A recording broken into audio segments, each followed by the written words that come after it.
What's going on, everybody? In this video, I'm going to be sharing with you the exact steps on what you need to do to purchase your first home. Now, before I get into the details, I want you to all know that those who tell you make a budget before you go shopping for homes does not exist. There is no such thing as make a budget, and I'll explain to you why as we get into the video. Number one, verify your income and employment. Now, if you're self-employed or you're W-2'd, this is what you need to do. If you're self-employed, you need 2 years of verifiable tax returns that the bank can see that you had good income and consistent income. If you're on W-2, the bank is still going to want to see your last 2 years of income, your tax returns, but they're not going to validate your loan based off of that. They're going to validate it based off of your current W-2s and your current employment. For a self-employed person, it is a lot harder to get a loan versus someone who's employed and gets W-2s. The reason for that is lenders feel self-employed people can decide to not wake up and work,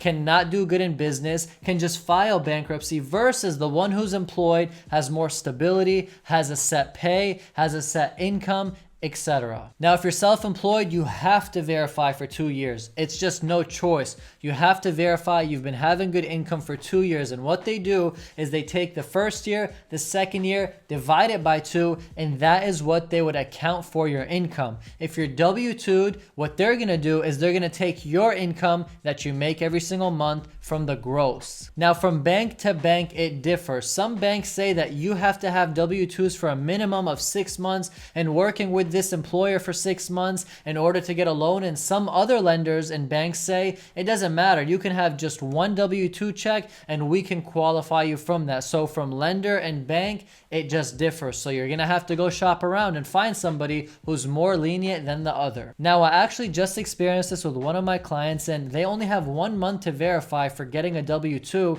and I actually spoke directly with the lender, and the lender was like, there's no timeline on it. If they're getting a conventional loan, it doesn't matter, we can qualify them. So from lender and bank, it differs. So you got to shop around and you got to see. Number two, you want to check your credit. Credit is the most important thing in the world. I mean, I tell people that your school grades are what defined you when you were growing up. Now, your credit as an older, mature person, your credit is what defines you in this world. The higher the credit score you have, the more reliable, trustworthy, and the more comfortable anyone is to give you a loan. So your credit is the most important thing. Now, what your credit's going to do is, if it's good, you're going to get better rates, you're going to get cheaper fees, and you're going to be able to get qualified a lot easier. If you want, right now you can download Credit Karma and check your credit score. Some say it's not that accurate. So if you want to be fully accurate, you can go to Experian.com. You can sign up and check your credit score. You can even go to your own local bank, and usually on the online app it says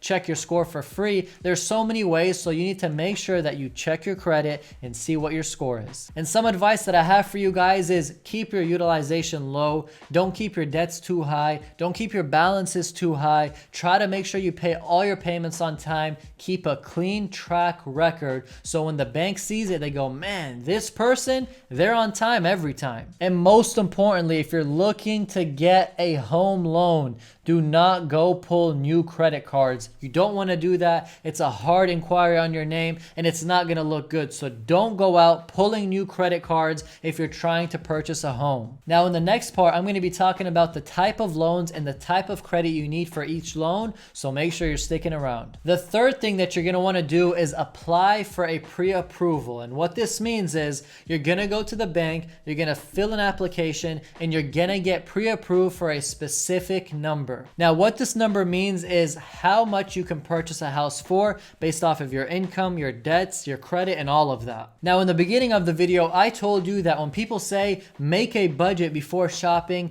I want you to ignore that. Making a budget before shopping is useless if you never got a pre-approval, because you can make a budget for $400,000, let alone to realize that your pre-approval's maximum is $200,000 that you qualify for. And to top it all off, if you want to spend $200,000 max on a home, trust me, you're gonna spend more. So try to get your pre-approval as high as possible, because for some reason, when you start shopping, you always look at the things you can't get. Now, here are the 3 major type of loans that you can get. Number 1, an FHA loan. Number 2, a conventional loan. And number 3, a VA loan. An FHA loan requires 3.5% as a down payment if you wanted to get that type of loan. And most importantly, it has easier requirements. You can actually get qualified with a 580 credit score. If you're putting more than 10%, you can get qualified with a 500 or more credit score. A conventional loan requires 3% down, which is less than the FHA, a little more strict. They do require you to have a minimum 620 credit score. And a VA loan, which is usually $0 down. It's a veteran affairs loan. It's for vets and they don't got to put anything down. They're typically wanting to have a credit score from 580 to 620 to qualify. These are the 3 types of loans you're going to talk to the lender and say, hey, based off of my income, my down payment, my situation, what's the best type of loan that I can get? And remember, some of these loans have first-time home buyer assistance programs, especially the FHA loans, which means you can get assistance when buying your first home. Number 4, what I want you to do is save for your down payment. Based off of number 3, what I told you, the type of loans. Now, number 4 is save off your down payment. So what this means is if you're buying a home for $400,000, you better make sure that you got $14,000 cash for your down payment. And what so many people forget is that there's also closing costs. Closing costs are fees you got to pay for the lender, for the loan, for the process. There's fees that you have to pay. So just because you got your down payment, which is the 3% or the 3.5%, doesn't mean that's all you're going to have to pay. You have to account for at least 2 to 5% more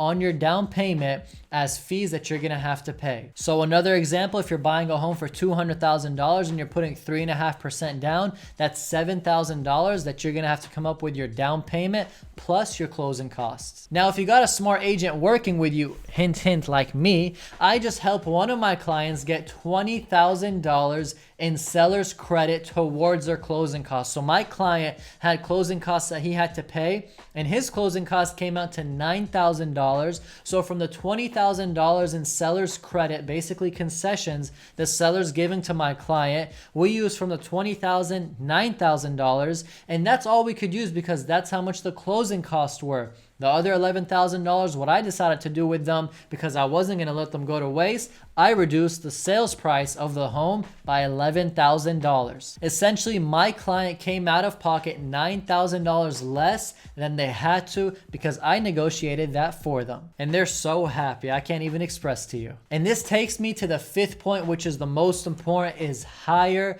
a specialized, a good, a professional real estate agent. If you got a strong, solid real estate agent with you, they're going to negotiate for you, they're going to find for you, they're going to refer you to the best, they're going to give you the best references, all of that. When you deal with the best, you get the best. So make sure when you're shopping for that home, use a real estate agent that has a good track record that will help you. You pay nothing out of pocket for them. It's for free for you. Take advantage of them. Hammer them. Juice them. Do whatever you want to do with them because they're for free and they're going to give you all their expertise, their knowledge. And remember one thing. A good real estate agent has good referrals, and a good referral means saving you money, saving you headache, and making you get the perfect home. So to recap everything, guys, on what you need to do to buy your first home. Number 1 is verify your income and employment. Number 2 is check your credit. Number 3 is apply for a loan and get a pre-approval letter. Number 4 is save for your down payment. And number 5, pick that Rockstar real estate agent, hint, hint, that can help you with everything that you need. Anyways, guys, thank you so much for watching this video. If you got any value, make sure you PK that subscribe button because every Monday, Thursday, and Saturday, I upload real estate, money, and business content on this channel. Go win, go purchase your first home. I'll see you in the next video. I'm out.